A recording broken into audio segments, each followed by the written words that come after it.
Back when this channel was new, its very first year, I did some videos on setting up base camps and patrol bases. And one of the videos I did as part of that was setting up an LPOP. Now, I recently did a video on using landmines in the defense of your patrol bases. And I mentioned a particular LPOP that was part of the terrain model, that it was farther out, that it would probably have more people and that stuff. Basically, it would be its own little defensive position. And it occurred to me I should do a part 2 on that video from years ago, back in 2016, on setting up your LPOP. So this one is choosing the size of your listening post, observation post. Now, this is done by your squad leader or whoever's in charge of your element or your patrol.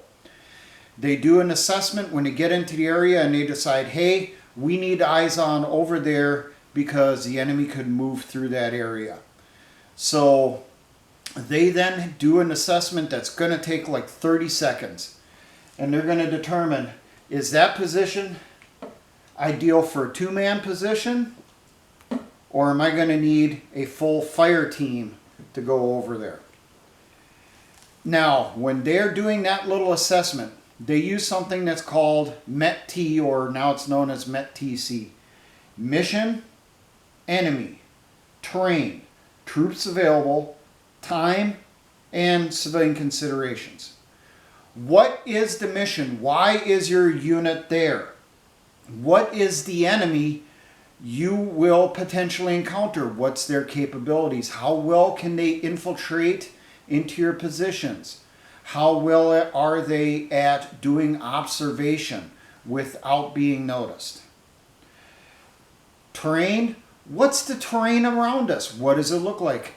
Is there an area that's got more woods than others? Is there areas that the enemy could exploit to infiltrate close to our position, either to observe us or to attack us?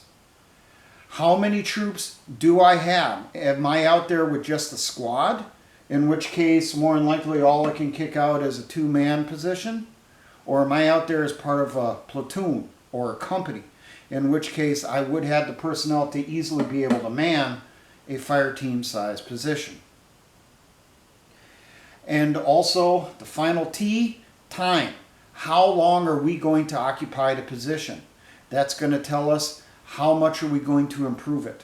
Are we just going to have a couple people out there that are just going to be hiding in the bushes, literally underneath bushes, to observe for the enemy? Or are we going to be here for a long time, a week or more, necessitating that those troops in that LPOP might want to think about digging some type of fortified position that they can hunker down in case there's mortars, or in case there's artillery, an airstrike, or an enemy attack, or they may have to use that LPOP as their fighting position during the battle. Civilian considerations, basically that's what's the likelihood that a civilian could potentially walk into your perimeter. Now, for 2-man positions, typically when you're doing all this stuff, if the position is closer to the patrol base, you might be able to get away with just a 2-man position. If it's easy to access and easy to support, meaning you got a good concealed route to get up to that position, maybe you can get away with just 2 people. They won't have to be out there as long, and you can rotate them out more often, and they have less of an issue with bringing out food and water to them for their stay at the position. Can the position be seen from that patrol base or that base camp? Okay, is the location where the LPOP is located, that clump of bushes, can it be easily seen from your perimeter? Can you see it with the naked eye? Can you see it at night with night vision easily, so that you'd be able to tell if the enemy has located that position and they're trying to sneak in to take out your people? If all this stuff is closer in, easy to support, easily seen, you can easily get away with the 2-man position. Now, for fire team positions, These, you basically think of them as their own separate fortification. These are typically going to be farther out. They may not be easily supported. You know, it takes a little while to get out there. It takes a little while to take supplies out. They're obscured from observation from your perimeter. And because of its location, we can't easily support it with fires or supplies. They may have to be their own fortress. Now this one up here, a good example of this one would be what I did in the initial video on setting up an LPOP. I was out there, one other person, we were observing an LZ or likely LZ and a roadway nearby. We were very close to the perimeter. It was just on the other side of the trees. They'd be able to see if someone is trying to flank our position. An example on a fire team size one is one that we set up down in Fort Polk, Louisiana at the Joint Readiness Training Center. Now, our task force set up in an open field because we were a mechanized task force. The enemy we were fighting was primarily guerrilla forces, rebels. And they like to exploit the trees and that stuff, the draws and all that, to get in close to the perimeters, put us under observation during daytime, and then at nighttime they would sneak out of those trees, try to get inside our perimeter, and plant fake charges on the vehicles to try to destroy them. So our platoon sent out and set up a listening post, observation post a couple hundred meters out into the tree line. They could not be easily seen, could not be easily supported by our perimeter defense, by the Bradleys or our 113s with 50 cals or the M1s. So we sent out 4 people, fire team size. Not all of them were from the same squad. We actually took like one person from each squad, the 3 squads, and then the main squad that it was their sector, it was in front of their APC, they kicked out that 4th person. And then when they were out there, they were given training claymores to use for their defense. They were also set up, they took out a couple trip flares to put up around them in case someone would try sneaking up.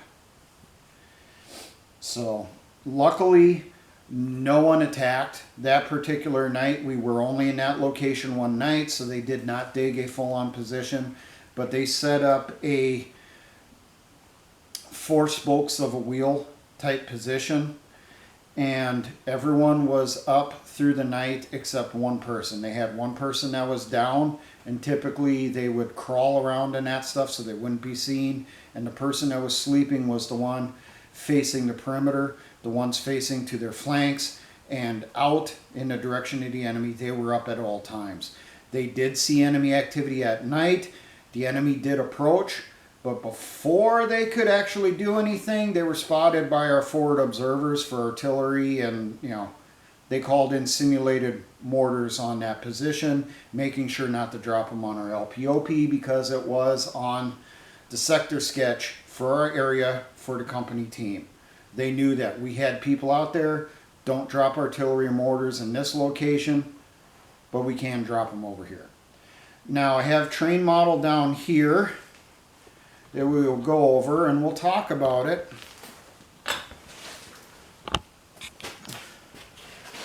This position up here. We have our platoon down here. We have a minefield set up in here.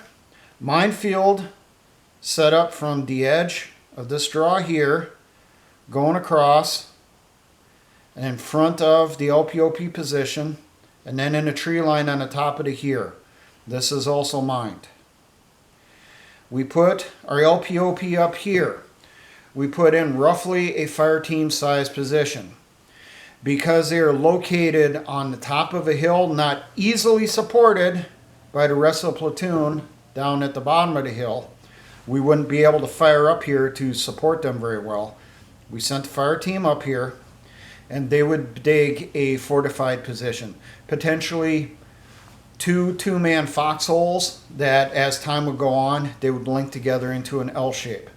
And if they had the time, maybe they'd dig in a small sleep bunker off onto the side.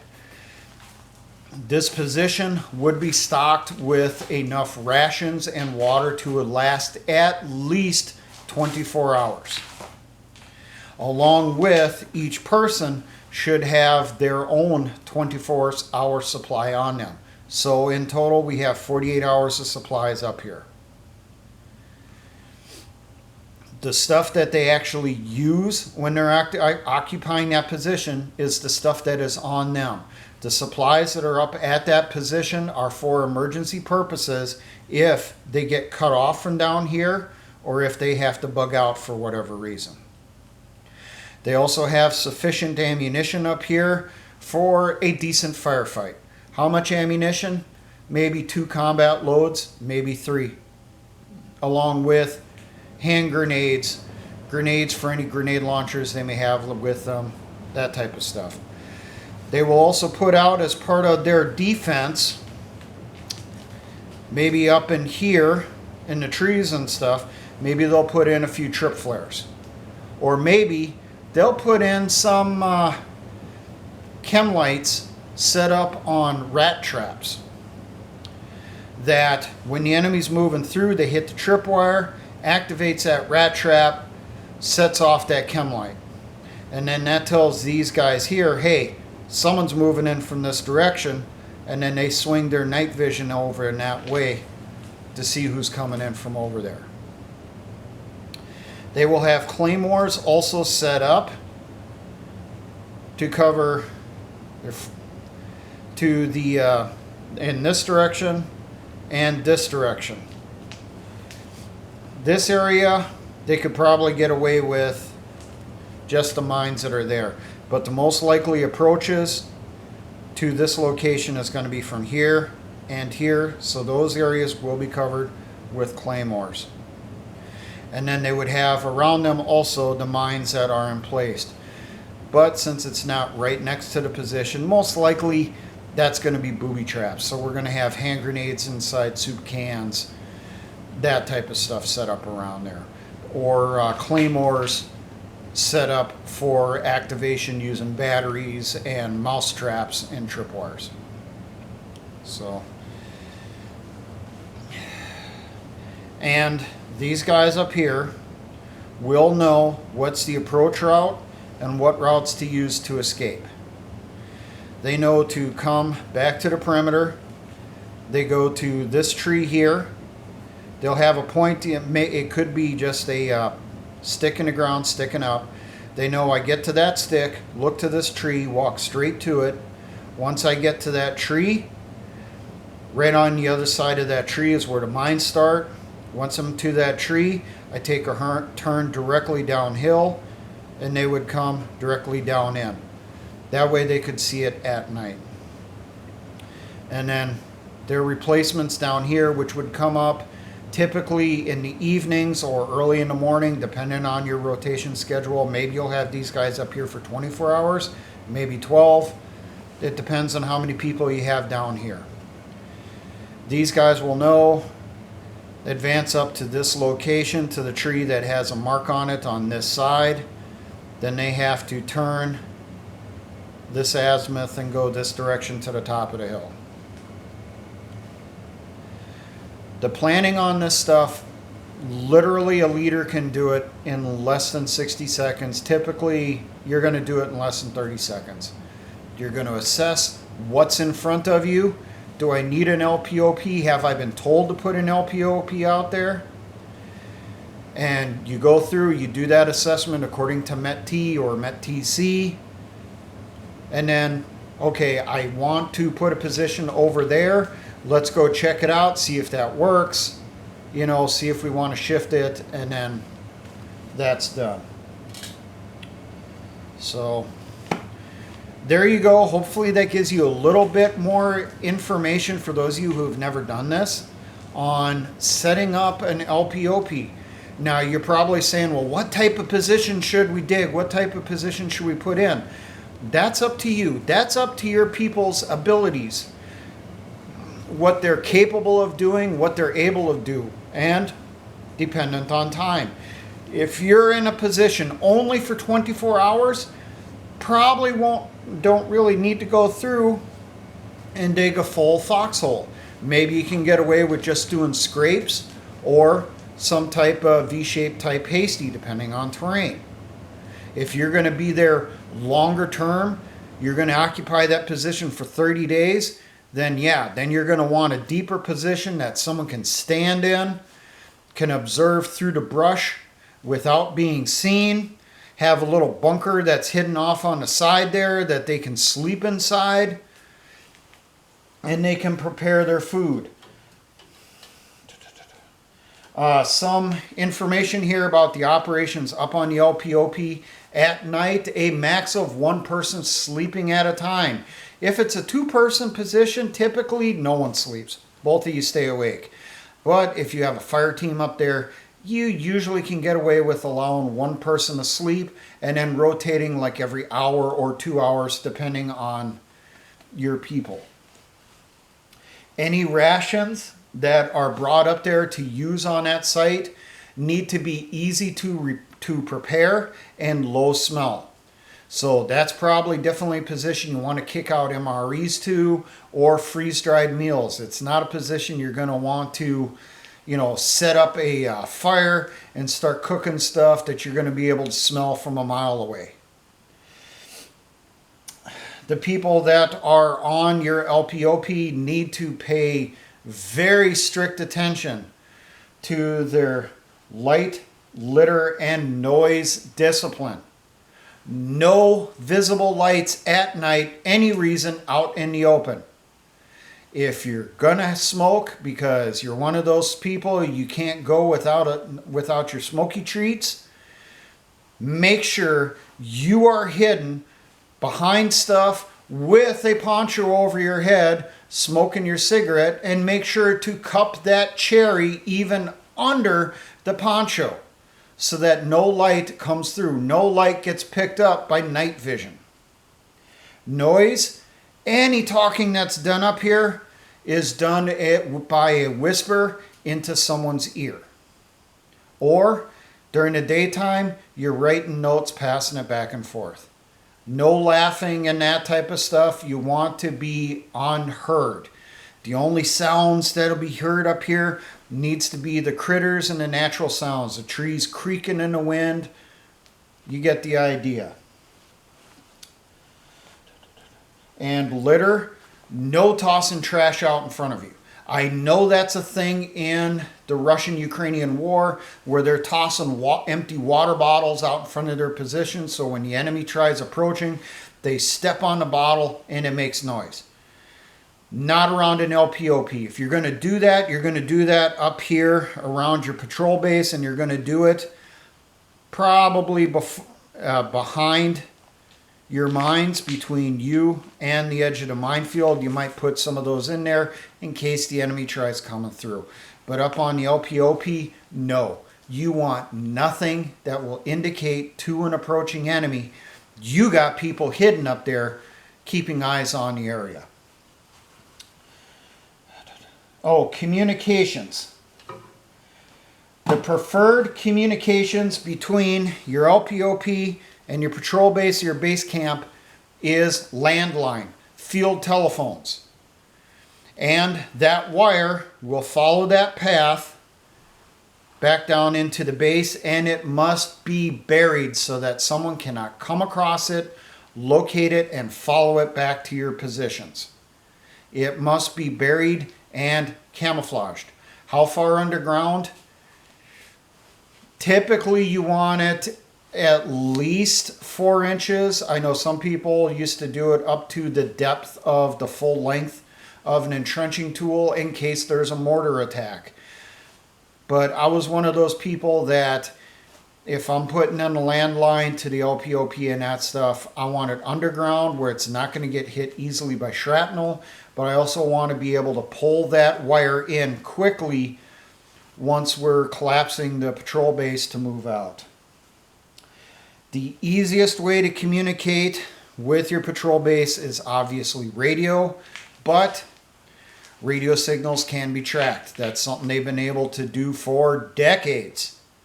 And the tracking technology has only gotten better. Back in the 1990s, early 2000s, before the war on terrorism, they used to tell us transmissions could be no longer than 3 seconds, because longer than 3 seconds, a radio direction finding unit could locate your transmissions easily. So we were told under 3 seconds, even if we were using frequency hop, or it's where the signal we're putting out bounces around in the band according to a set algorithm in the radio that's loaded into it.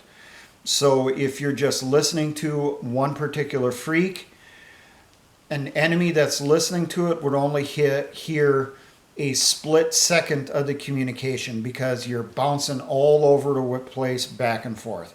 It's really hard to locate radios using freak hop.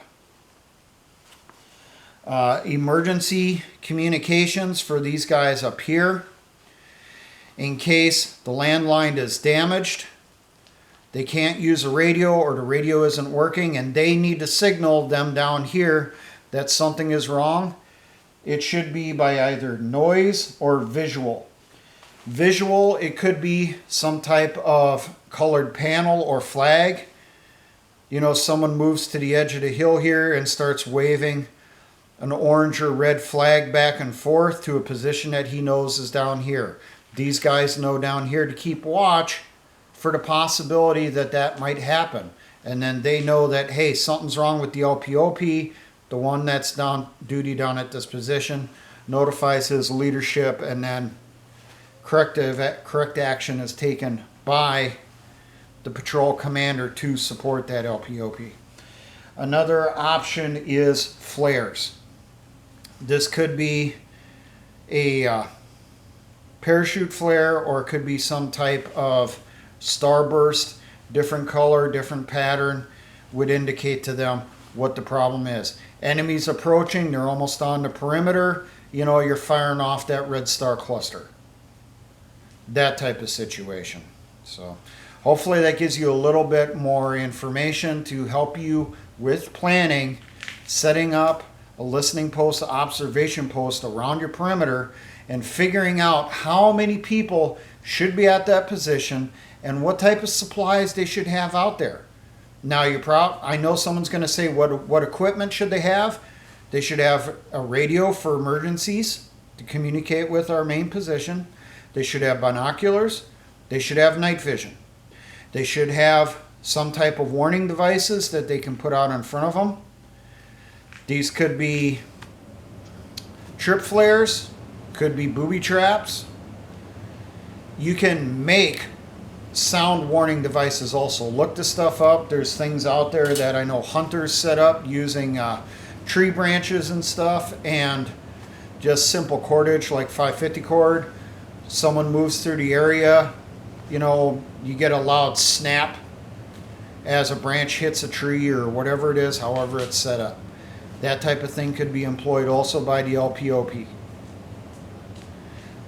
So now, for all my engineer brothers in the Patriot Militia movements, always remember, essayons.